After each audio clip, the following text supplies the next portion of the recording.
ada peranan masing-masing dan dibinkan anak mesti dengan ayah dia.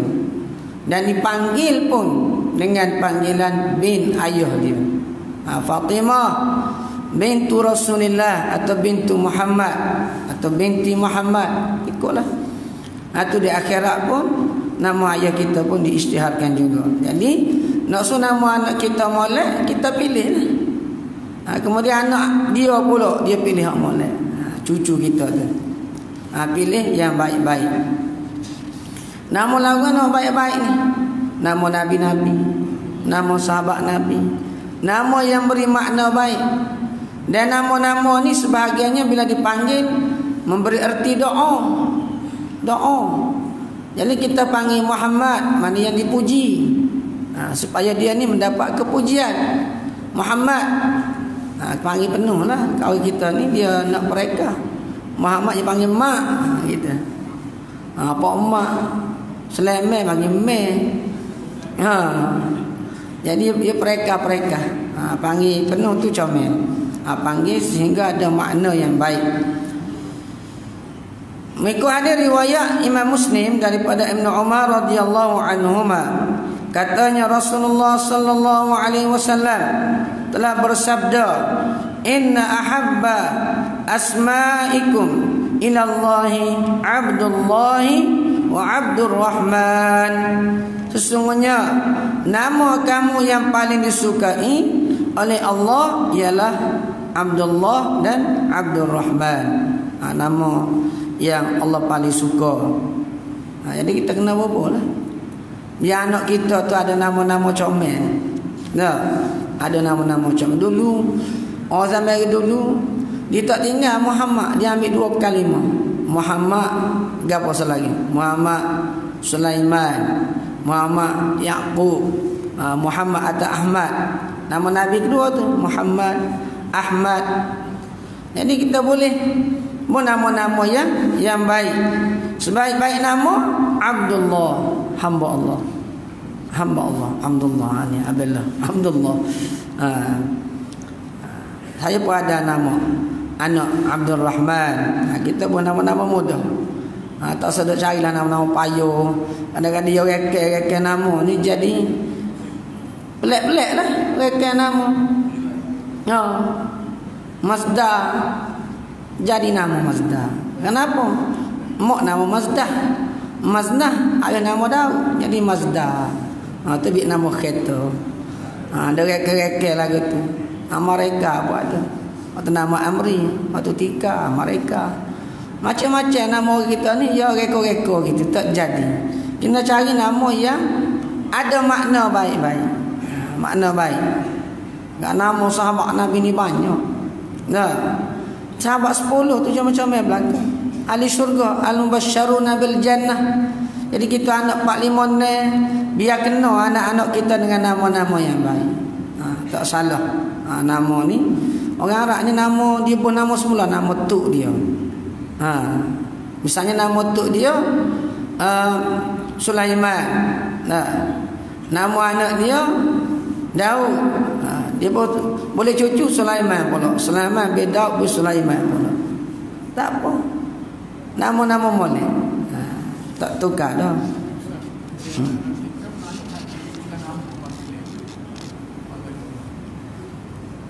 Kadang-kadang ada nama ni kena tukar. Ada nama ni kena tukar kerana bukan kerana tidak sekung. Kita kata tak sekung nama ni. Boleh jadi nama dia tu tak comel. Kalau bermakna tak comel kena tukar. Kena tukar nama dia.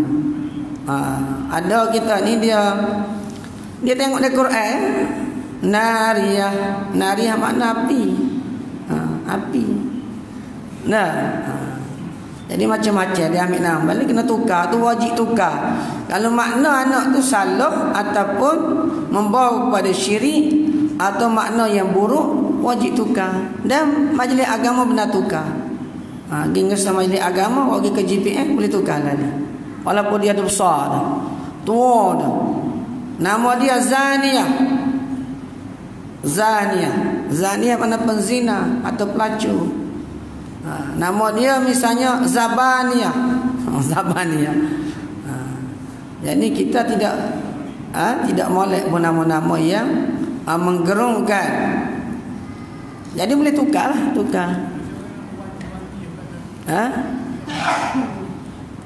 Kalau ada wati, tak boleh lah wati itu. Tapi kalau dia sambung dengan lain, ada makna lain. Begitulah kita kena semok dulu.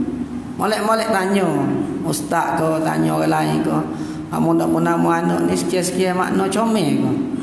Nah. Ada Muhammad Mafrusyah. Mafrusyah ni makna kapek. Muhammad kapek. Berkali dia ni anak dia ni jadi tokoh kapek. Jadi itulah nama-nama tu biar betul dengan makna, sesuai dengan makna. Lah ni nama tu kadang pelik-pelik nak baca payah. Panjang sangat pun 3-4 kalimah tak molek pada 2 je. 2 ataupun 1 je.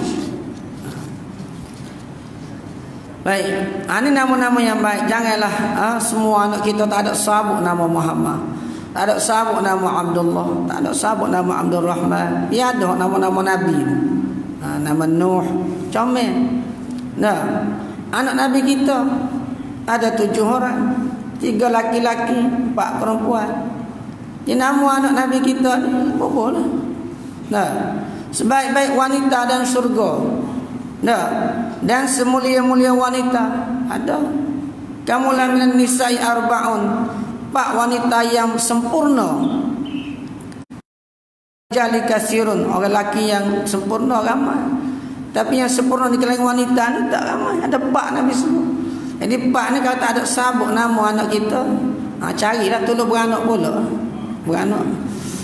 Buah nama molek. Apa dia? Fatimah. Maryam. Maryam mak Nabi Isa. Maryam ni orang yang paling mulia. Paling mulia. Dan kalau dari segi makna bahasa Arab makna abidah, mana orang yang suka beribadat. Maryam. Jangan bila besar kan panggil mak iya. Tak, Maryam. Hajah Maryam. Maryam ni comel, orang yang sempurna di kalangan wanita. Begitu juga Khadijah. Khadijah ni ketua lah yang paling sempurna isteri Nabi. Khadijah binti Khuwailid. Khadijah. Tak ada lagi anak kita. Namun Abu Khadijah comel dia panggil Tijah. Khadijah lah panggil penuh. Tu orang yang sempurna.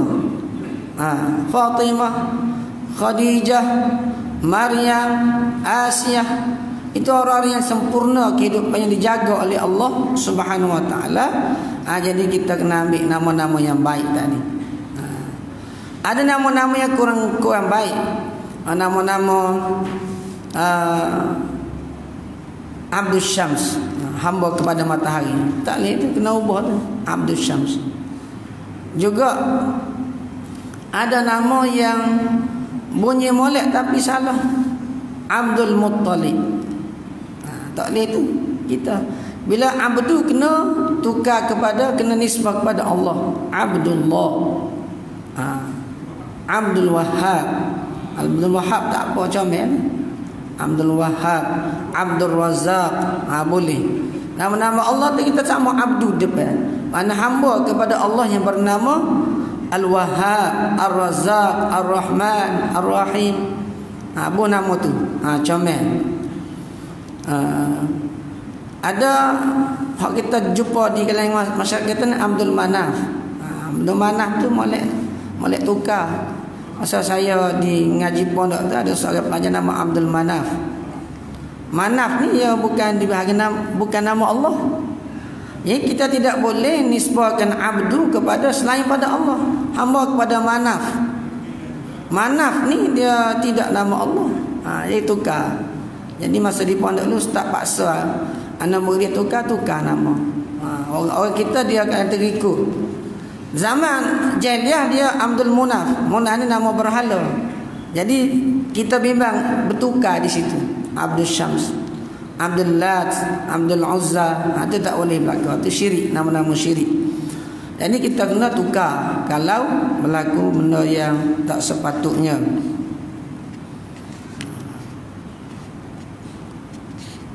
Dan anak-anak kita ni masa beranak tu moleknya tanda hari bulan molek.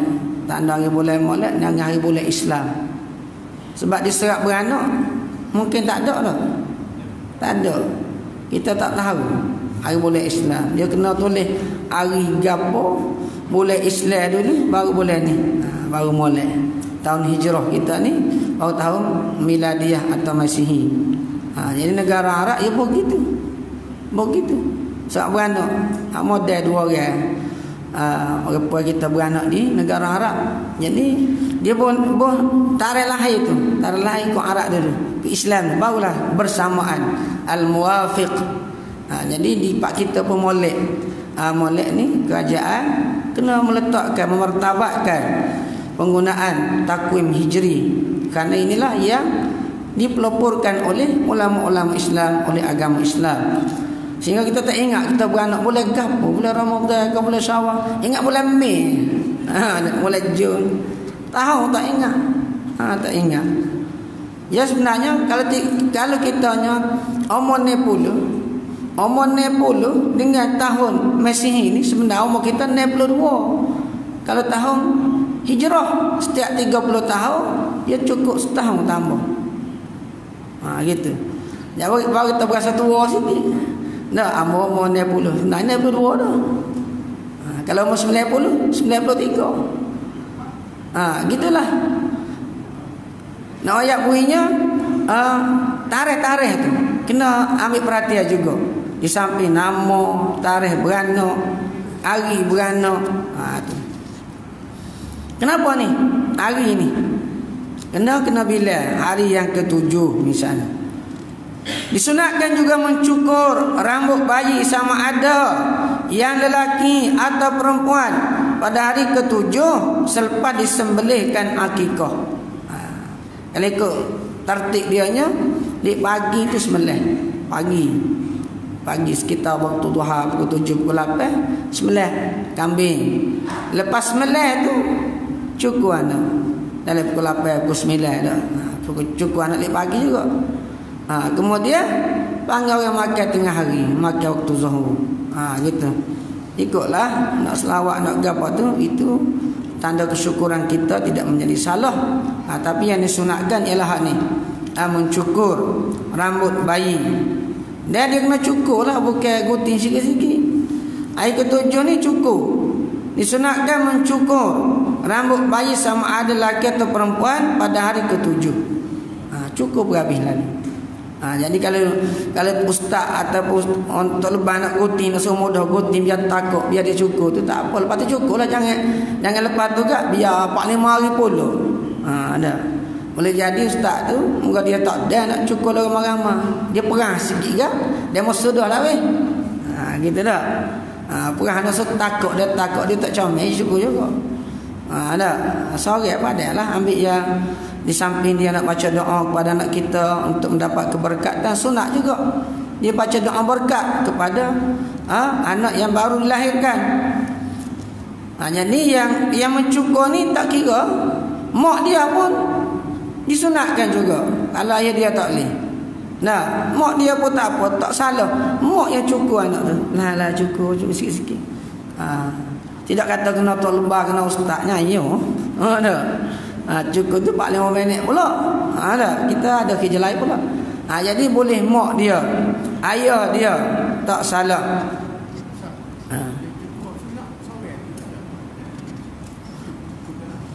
Cukup ni sore ya. Sore keru biar sudah. Sore. Tidak kena bagi 4-5 orang. Gitu.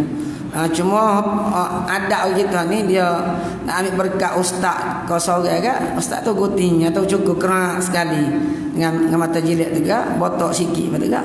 Dia sudahlah. Mak dia lah sudahnya. Fatimah dia cukup anak dia Fatimah. Tidak kata Sinali. Maknanya boleh. Orang perempuan pun boleh cukup. Kena pandai, kena berani sekali kena pegang molek biar terik. Kulit rambut tu baru kerak gitu. Kalau tidak luka juga. Jadi nak supanda tu kena cuba belajar sikit-sikit pandai, tidak duk payah. Jadi mencukur ni selepas disembelih akikah. Lepas kita cukur tu, kita simpan rambut tu. Rambut tu kita simpan dan sedekahkan emas atau perak mengikut berat rambut.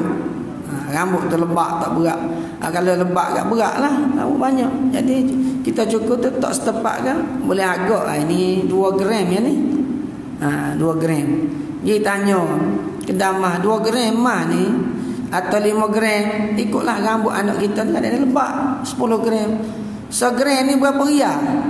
Dia tanya ke damah. Dia kata kalau emas misalnya 50 riyal contohnya. Kalau perak 20 riyal. Atau ni mengikut kemampuan kita. Kalau orang tu kaya, dia kena sedekah dengan emas. Nah, orang tu tak ada kemampuan sikit dengan perak. Mengikut berat rambut. Kalau tu rambut kena sipir tu, sipir untuk tengok berat tu. Cukur sekaligus. Cukur tengoklah. Kemudian harga emas perak tadi disedekahkan kepada fakir miskin sebagai tanda kesyukuran. Sedekah kepada fakir miskin. Kalau nak sedekah kepada orang cukup pun tak apa kalau dia miskin juga. Bukan ngopah tapi sebagai sedekah, kita tak ada lain juga, tidak menjadi salah.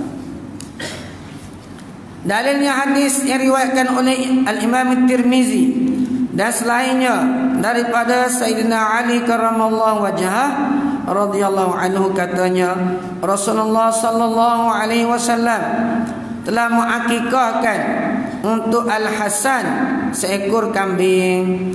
Dan baginda sallallahu alaihi wasallam bersabda, "Wahai Fatimah, cukurlah rambutnya."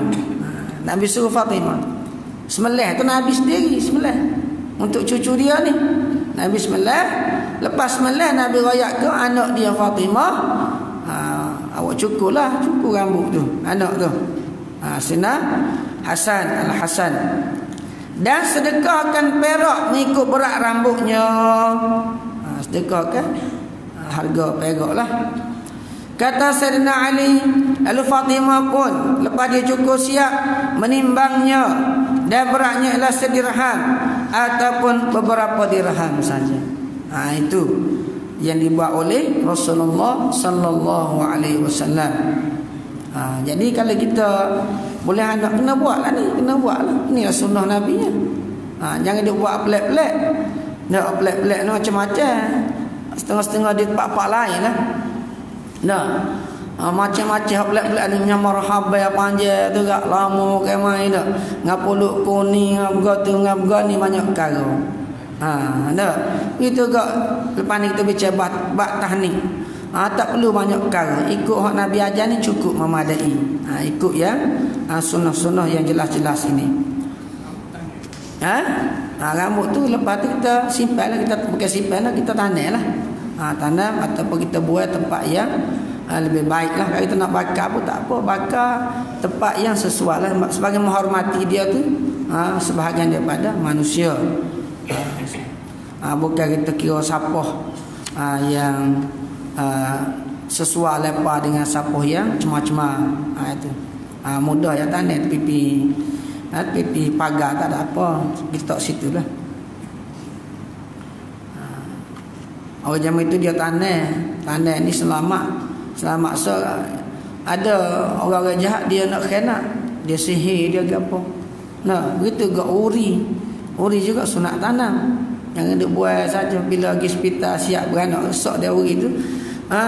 Misi buat dalam plastik dia, macam kertas tu. Kemudian kita balik tanam lah. Tanam begitu juga rambut ni. Seterusnya sunat muazankan pada telinga bayi. Sunat diazankan pada telinga kanan bayi setelah dilahirkan. Ni kuatlah hadis yang kuatlah dalam bab azan telinga kanan ni. Hadis yang kuat. Dan diiqamatkan pada telinga kiri. Ni hadis yang tidak kuat. Kalau kita nak buat pun tak salah. Maknanya yang muktamadnya ialah azan pada telinga kanan. Sunat ni bila? Setelah dia dilahirkan. Setelah dia dilahirkan tu best lah ni. Hospital lah ni. Enggak beranak hospital belakang. Kadang-kadang salah beranak di rumah kecuali darurat dah. Terberanak di rumah. Ini beranak hospital ni lepas misi tu bersihkan, dia kerak tali pusat, dia bersihkan, balut dengan kain putih ke apa, dia panggil. Ayah dia tu mari bel ni, tolong azan. Jadi kita ambil cari hadap kiblat ke, bel lah di telinga kanan. Tak perlu speaker ke apa, bel. Bel ni dia intonasi bel. Allahu akbar, Allahu akbar, Allahu akbar, Allahu akbar. Bel lah. Komak yang lain sikit. Jadi kita bel. Ada dah saya jumpa kan tak ana bel. Tak ana bel. Masa tu rupa saya beranak hospital Kuani. Jadi lek pagi lah, tak ada orang lah, mula-mula subuh. Dia buat gara tina dia beranak. Lepas misi panggil dia jerit tepi dinding. Bel kan apa? Tahu tak pasal tak dia nak bel. Misi kita bel, tak apa biar bel. Dia tak reti nak bel. Awal ada kita wali yang malu. Takut salah bel. Moga kata moga bel biasa semaya tu esa bel dah. Maya tak tinggal dia kata. Kita tolong bel. Dia jerit tepi dinding. Berkali anak sulung ni. Bagus dah dia. Maknanya dia tahu kelemahan dia suruh kita. Jadi tak patutlah misi tu lebih. Moga ayah dia ada. Kena ayah dia lah. Ayah dia bel lah. Lah, pokoknya azan saja. Qomat ni ikutlah di kalau kita nak buat pun tak apa. Ini untuk menjadikan pengisytiharan tauhid adalah perkara pertama yang memecahkan pendengarannya sewaktu dia datang ke dunia. Bila tubik ke alam dunia, ucapan pertama yang kita letak dengar molek di telinga dia sehingga masuk ke lubuk hati dia ialah azan. Naungan mengagungkan Allah Subhanahu wa taala. Naungan panggilan solat, panggilan kejayaan. Comel. Allahu akbar, Allahu akbar. Allah yang Maha Agung, Allah yang Maha Agung. Dia dengar masuk dalam telinga dia. Allahu akbar, Allahu akbar. Ini kita azankan biar dia dengar. Dan dia dengar. Kalau kita royak semua dia akan melekat. Lepas tu lepas awak balik, tiap-tiap hari sunat kita menyebut nama Allah di telinga anak tu tiap-tiap hari. Allah atau Allahu akbar. Dia masuk. Ada amalan para sahabat Nabi kita Tabbatul Aulad. Dia 7 kali pagi, 7 kali petang. Anak tu di masa dia sedar tu, kita sebut Allah, Allah, Allah, Allah, Allah, Allah, Allah 7 kali. Dia melekat dengan Allah SWT. Ada jak kecil hari pertama lagi. Inilah kaedah Islam dalam pendidikan. Kita kena banyakkan sebut benda tu. Kalau kita lama-lama sekali tengok Allah, Allah, dia pun ingat. Dia dengar ke apa dia. Dia akan melekat apa yang kita sebut. Ini sunat kita bel. Dan kita buat isyarat tauhid. Asyhadu an la ilaha illallah. Asyhadu an la ilaha illallah. Asyhadu anna Muhammadar Rasulullah. Asyhadu anna Muhammadar Rasulullah. Kita sebab best kalau hayya 'alas salah, hayya 'alas salah, hayya 'alal falah, hayya 'alal falah. Allahu akbar, Allahu akbar. La ilaha illallah. Kita bel tak di telinga kanan dia. Lepas tu kalau kita nak qamat di telinga kiri. Allahu akbar, Allahu akbar. Asyhadu an la ilaha illallah. Slow sikit dan dia cepat sikit. Asyhadu anna Muhammadar Rasulullah. Asyhadu an la ilaha illallah. Asyhadu anna Muhammad. Dia tidak ada wa situ. Muktamaknya tidak ada wa. Asyhadu an la ilaha illallah wa asyhadu. Itu tidak gitu. Asyhadu an la ilaha illallah. Asyhadu anna Muhammadar Rasulullah. Hayya 'alas salah, hayya 'alal falah. Qad qamatis salah, qad qamatis salah. Allahu akbar, Allahu akbar. La ilaha illallah. Dia dengar. Lekat tu. Jadi kena. Kalau kita berasa nak suruh anak kita ni berkali bimbel, bimbel. Bel tiap hari tak apa. Balik dia mu. Bel pagi-pagi tu lebih. Nak wacak lain tak pandai. Bel pandai. Wacak. Bel di telinga anak tu. Atau mak tak payah bayar sebut pun tak ada. Mak tu digalakkan sebut supaya saya sebut tadi. Allah, Allah, Allah 7 kali. Kita pun boleh pahala. Anak pun melekat benda tu. Daripada kita duk main buah tu dekat anak, kadang-kadang melekat benda-benda yang tak comel. Jadi kita cukup bimbang. Suasana hari ni banyak perkara yang karut-marut yang boleh merosakkan anak kita. Al-Imam Tirmizi dan selainnya meriwayatkan daripada Ubaidillah Ibnu Abi Rafi' daripada bapaknya katanya, aku telah melihat Rasulullah sallallahu alaihi wasallam menazankan pada telinga Al-Hasan bin Ali sewaktu dia dilahirkan oleh Fatimah. Nabi ni cucu dia ni. Jadi Nabi tu lebih sendiri. Tak apalah tu lah tu lebih kepada dapat cucu ni. Tak masalah. Jadi Nabi ni dengan senali muka afdal Nabi lagi lah. Nabi ni Rasulullah. Jadi dia nak anak cucu dia ni menjadi orang terbaik. Dan Al-Hasan Al-Husain ini Sayyida Syababi Ahli Jannah. Dua orang ni ketua pemuda ahli syurga. Ketua pemuda ahli syurga, bukan ketua pemuda Malaysia ada. Sayyidina Hasan dan Sayyidina Al-Husain. Walaupun dia mati dalam keadaan kedua-duanya kira mati dibunuh lah. Al-Hasan diracun, Sayyidina Husain dipengkal kepala. Tapi itulah semulia-mulia makhluk Allah yang dijamin ahli syurga. Bukan bermakna mati demikian mati hina. Mati dalam mempertahankan Islam, menjaga keutuhan kerajaan Islam. Begitu. Ini Nabi telah mengazankan sendiri kepada cucu baginda Sayyidina Al-Hasan bin Ali radhiyallahu anhum ajma'in. Boleh ban ni tidak payah nak kena ban. Ban ni kadang-kadang bukan hanya untuk semayang, ada juga ban untuk buat rawatan.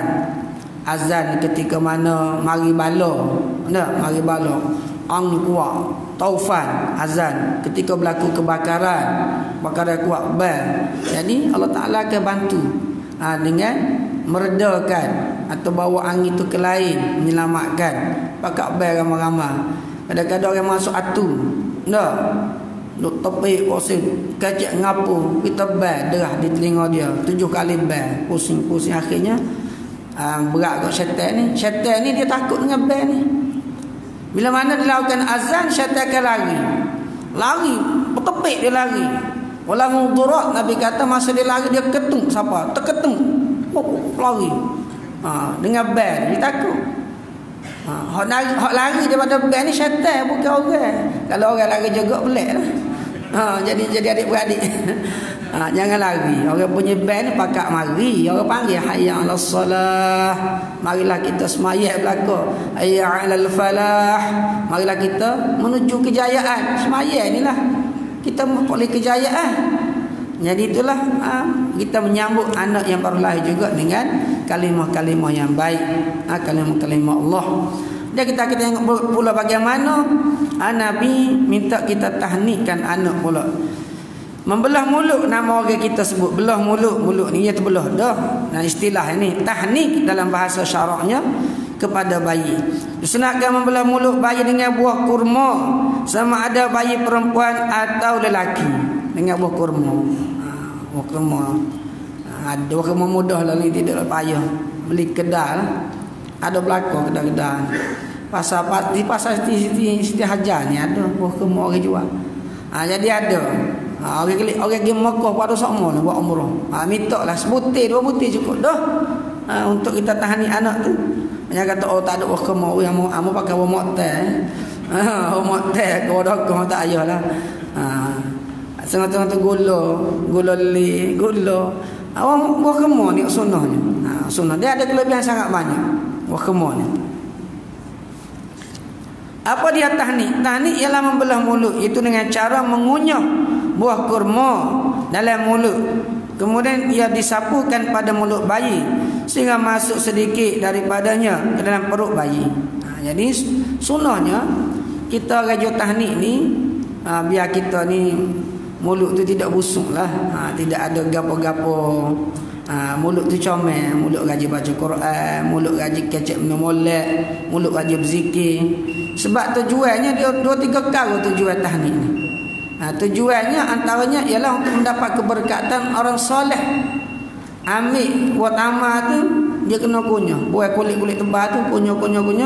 Dia buat tamat capur dengan air liu orang soleh tadi. Buat tamat tu lah ambil, dia buat di tangan, jari telunjuk ni dia masuk di langit. Kanak-kanak masuk ke sebelah tepi ni. Jangan takut tengok. Dia kadang-kadang dia payah nak buka ke tepi sikit, ke tepi sebelah kanan tu. Kalau dia payah-payah kena buat geli bawah ni kat dia terbuka mulut. Orang zaman itu kalau payah sangat tek garai dekat terbuka mulut. Dia adalah maknanya hak sebenarnya ialah dengan buah kurma. Garai ni itu tambahan saya tak salah. Kata mau makan garai dulu daripada demo. Sebenarnya makan buah kurma dulu. Buah kurma ni tamu sekali. Tahnik ni bila? Hari pertama mula-mula beranak. Bagus, saya pun banyak kali dah. Anak beranak lah. Tahnik di hospital. Jadi misi pun faham lah. Kata saya nak tahnik bayi ni anak dara apa. Dia kata sila. Jadi sebab tahnik ni sebaik-baiknya bukan hari ke-7. Hari ke-7 tu 3 perkara tadi. Ngekoh, kemudian bonamu, ngekoh, cukup. Tu. Hari ke-7 bonamu. Sebelum sembelih tu bonamu dulu. Kemudian ngekoh. Sembelih tu lah akikah. Lepas tu cukup. Tu hari ke-7. Tahnik ni hari pertama lagi. Hari pertama tak ada, hari pertama. Hari kedua lebih awal lah. Sebelum dia makan benda lain. Sebaik-baiknya begitu. Sebelum dia makan benda lain. Kalau dia nyusu mak dia pun sikit baru. Supaya air liur orang yang soleh dan doa keberkatan daripada orang soleh tadi masuk pas dalam perut dia. Itulah yang Nabi buat. Ni ada hadis ni. Tahnik ni gapo dia dengan cara mengunyah buah kurma. Siapa je kunyah? Orang soleh, ustaz. Kalau ustaz punya cara isap rokok nyanyi kanak tu. Tak ada apa-apa masuk depan rokok. Rokok pula godak garai. Tak ada 10 tahun minta godak garai. Rupanya mak dia kata, ustaz tu mula. Tahnik anak aku berkali. Jaket hot tu berkali. Kena pilih molek juga. Kena pilih. Sebab anak kita ni paling berharga. Kita nak dia ni yang terbaik. Bukan harga 1 bilion, 2 bilion. Anak kita ni tak boleh jualnya. Beribu bilion pun tak boleh jual. Anak kita khazanah anugerah yang paling mahal. Kita jaga molek. Kemudian ia disapukan pada mulut bayi. Sapu sehingga masuk sedikit daripadanya ke dalam perut bayi. Kalau tidak ada buah kurma, maka boleh digunakan sesuatu yang manis. Madu. Kalau tak ada, pilihan pertama buah kurma. Buah kurma ni antara kelebihannya ialah dia memberi tenaga. Dan yang menyebabkan anak tadi boleh menyusu dengan kuat. Dia menguatkan lelangi dia, cara dia nak menyusu, membantu dia. Jadi kalau kita tahan ingat betul, insya-Allah anak tadi akan menjadi anak yang baik, yang berkat. Dalil sunnah tahnik ialah hadis riwayat Imam Muslim dan selainnya daripada Anas bin Malik radhiyallahu taala anhu, katanya, "Zahabtu bi Abdullah bin Abi Talhah al-Ansari ila Rasulullah sallallahu alaihi wasallam." Anas bin Malik ini dia kata, aku telah pergi membawa Abdullah bin Abi Talhah al-Ansari menemui Rasulullah sallallahu alaihi wasallam sewaktu dia dilahirkan. Hina wulida wa Rasulullah sallallahu alaihi wasallam fi aba'atin yahna'u ba'iran lah, faqal hal ma'aka tamrun, faqultu na'am, fanawaltu tamaratin fa'alqahunna fihi falakahunna summa faghrafa as-sabiyya amajjahu fihi faja'ala as-sabiyyu yatalamattahu faqala Rasulullah SAW hibbul ansari at-tamru wasammahu abdallah.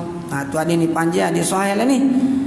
Dia yang sahih riwayat Imam Muslim.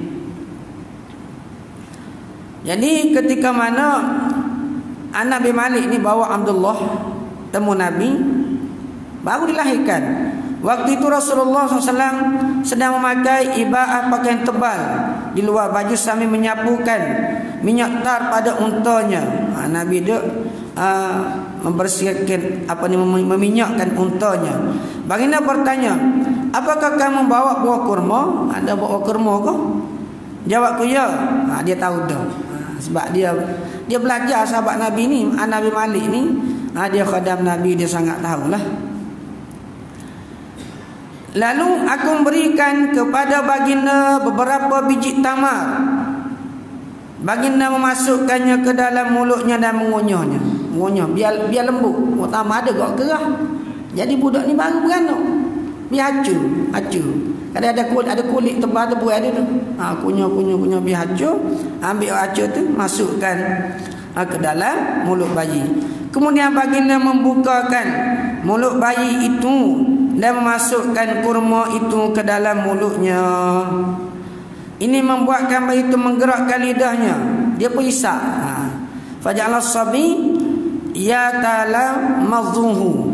Maknanya lam mazu ni dia telah isap dan menggerak-gerakkan lidahnya lah untuk menelan manis kurma tersebut.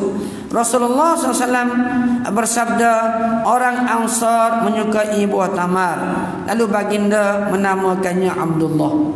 Jadi inilah di peringkat awal hina wulidan, mana mula-mula dia beranak kan. Jadi Nabi pun nama bukan hari ke-7 ni. Mana boleh juga menama di peringkat awal. Menama 2, 3 tak salah lah. Hari ke-7 tu kira muktamad dah. Mulai hari ke-7 tu tak ada sesat dah nama. Inilah cara untuk kita tahnik anak. Jadi kalau boleh tahnik anak ni kena buat awal lah. Dia tidak payah, tak payah gola melih kambing lagi. Tak payah melih ayam ke apa.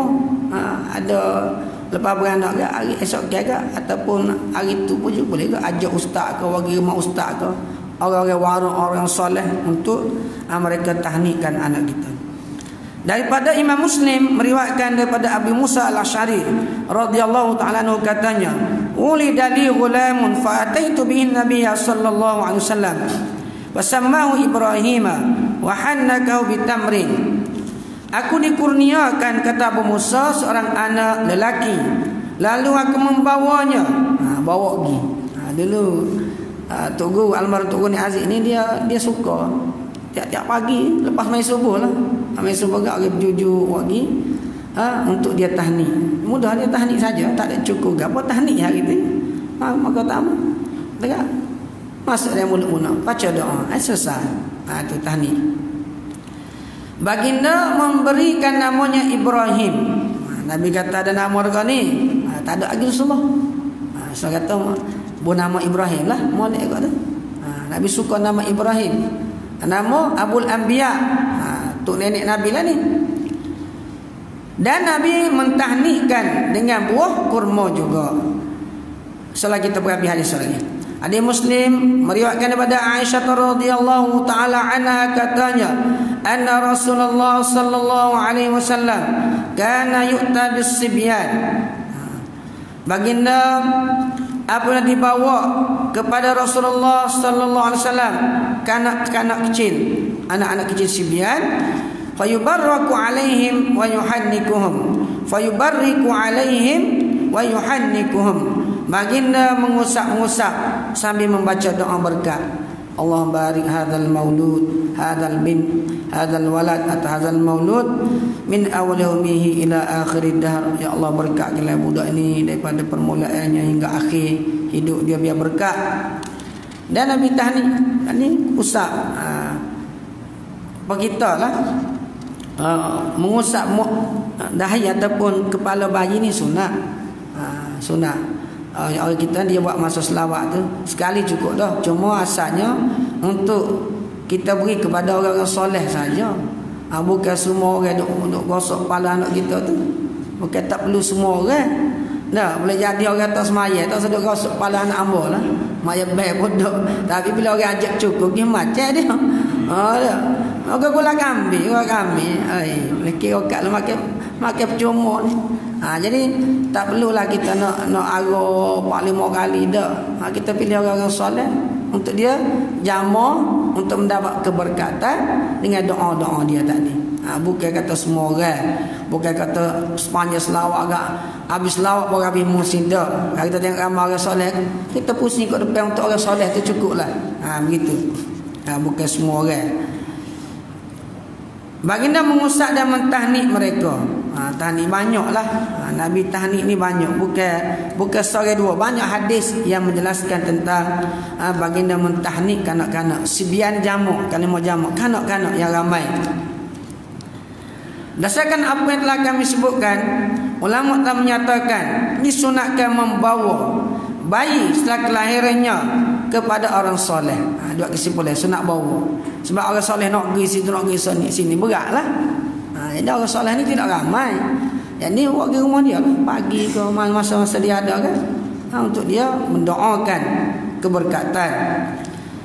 Orang soleh dan bertakwa untuk mentahnik anak-anak mereka tadi dan mendoakan kebaikan dan keberkatan untuk mereka. Biar anak-anak ni didoakan menjadi qurratu ain, penyejuk mata hati kepada ibu bapa. Doa keberkatan. Nabi juga doa dengan doa untuk anak ni menjadi orang yang alim, orang yang baik. Nabi baca doa kepada Ibn Abbas, Allahumma faqihhu fid din wa 'allimhu ta'wil. Jadi sunat juga orang nak mentahni anak ni ataupun nak gosok kepala anak baca doa tu. Ada Allahumma faqihhu fid din, faqihhu fid din. Ya Allah, berilah kepada budak ni faqih, maknanya faham mendalam tentang agama Islam ni. Wa 'allimhu ta'wil, dan ajarkanlah dia ni Quran. Ta'wil ni boleh tafsir Quran, boleh baca Quran, boleh reti Islam lah. Itu doanya sangat baik untuk kita baca kepada anak yang baru lahir, dan doa-doa keberkatan. InsyaAllah kita akan sambung semula lah. Kalau boleh kita akan kena bagi semula doa ni. Dia tak tulis belakang doa-doa sini. Kalau sempat lah saya akan tulis semula untuk kita agihkan kepada tuan-tuan balik tepek di rumah. Kalau boleh anak cucu kan, baca doa tu untuk kebaikan bersama. InsyaAllah kita akan sambut tajuk yang akan datang, mengkhitangkan anak. Kalau ada soalan-soalan tu bawa akan datang lah bab-bab yang kita bacakan tadi. Bismillahirrahmanirrahim. Alhamdulillah rabbil alamin. Wassalatu wassalamu ala Rasulillah wa ala alihi wa sahbihi ajma'in.